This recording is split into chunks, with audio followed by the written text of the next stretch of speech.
新疆挖出清朝不腐干尸，头戴官帽，汗毛根根分明，可以说是世界上保存最完整古尸。胡须、眉毛，包括眼睫毛、辫子那些都保存最完整，很完整，腋毛都在。就连腋下体毛都清晰可见。更加惊人的发现是，在干尸的不远处还摆放着一个带锁木箱。那这到底是怎么回事呢？保持你的好奇心，点个关注，点个赞，我们接着往下看。新疆吐鲁番盆地的北部边缘，因远处看上去如同火焰一般，又分外干燥酷热，因此被称作火焰山。这天，施工队在火焰山作业，竟挖出一具不腐干尸，头发乌黑浓密，汗毛根根分明，连手脚指甲盖也保存得十分完好，宛如一个正沉睡的老者。更令人惊恐的是，除了最初挖出来的，还另外挖出了4具干尸。这5具干尸为何能保存得如此完好，又为何一起葬在了火焰山上？2009年的一天，施工队加紧施工建设，在经过测量后，对一处地方进行定点爆破，确保后续工作的开展。炸着，施工队发现不同寻常的地方，地面在爆炸的作用下露出了一个深坑。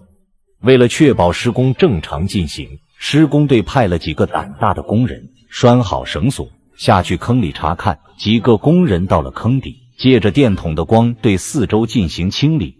其中有一处与周围环境不同颜色，引起了工人们的注意。待清理过后，见多识广的工人们都被吓了一跳，这地方竟然埋着一具棺材，里面是一整具干尸。实际上，作为经常下地施工作业的工人，平日里挖到的尸骨虽然不多，但也不少。但像这具这般令人毛骨悚然的，工人们还是第一次见。乍一看，工人们还以为这是个僵尸，毛发乌黑有光泽，皮肤还有着弹性，汗毛根根分明，身上的官服也没有多严重的破损。一般尸体在多年掩埋的情况下，早就尘归尘，土归土，哪会像这具干尸一样栩栩如生，似乎一碰就准备弹跳起身。工人们把尸体运上去后，连忙联系了警方，毕竟挖出这么一具干尸，说不准是这里发生了可怕的命案。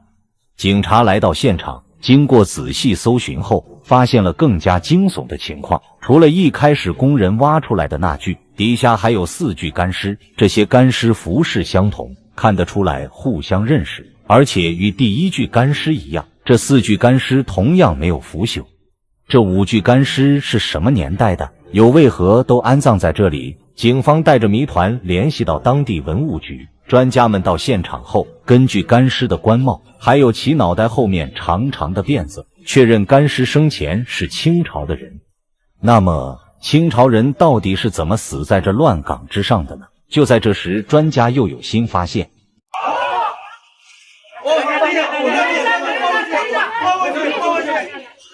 新疆挖出清朝不腐干尸，头戴官帽，汗毛根根分明，可以说是世界上保存最完整古尸，就连腋下体毛都清晰可见。眉毛，包括眼睫毛、辫子那些都保存最完整，很完整，腋毛都在。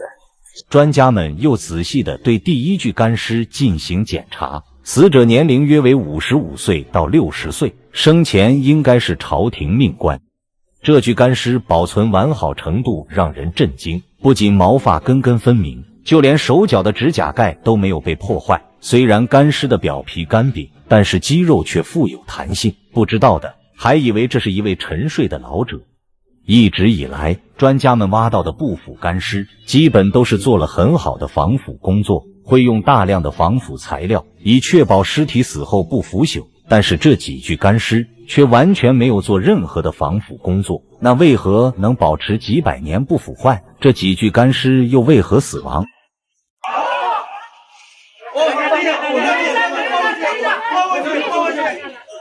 新疆挖出清朝不腐干尸，头戴官帽，汗毛根根分明，可以说是世界上保存最完整古尸，就连腋下体毛都清晰可见。眉毛，包括眼睫毛、辫子那些都保存最完整，很完整，腋毛都在。专家们又对发现干尸的地方进行仔细勘验，在深坑里面找到了一个小木箱，木箱里面摆放着一些淘金工具，还有一些风化后的干枯药物。这5具干尸的身份就呼之欲出了，他们生前正是淘金者。木箱里面还有一块淘金的执照，也证实了专家的猜想。此地虽然干旱，但是也是盛产黄金的地方，所以有不少淘金者光顾此地，以此为生。之前其实也在新疆别的地方挖出不腐干尸，但都是风干尸，虽然尸体保存较好，但尸体早已经没了弹性。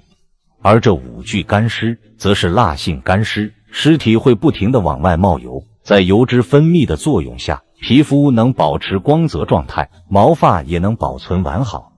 蜡性干尸比起风干尸形成的条件要更为苛刻，后者一般在干燥的环境下就能形成，前者则需要利用硫磺气体对尸体进行反复熏蒸，一方面确保尸体去除水分，另一方面确保尸体的皮下脂肪不会流失。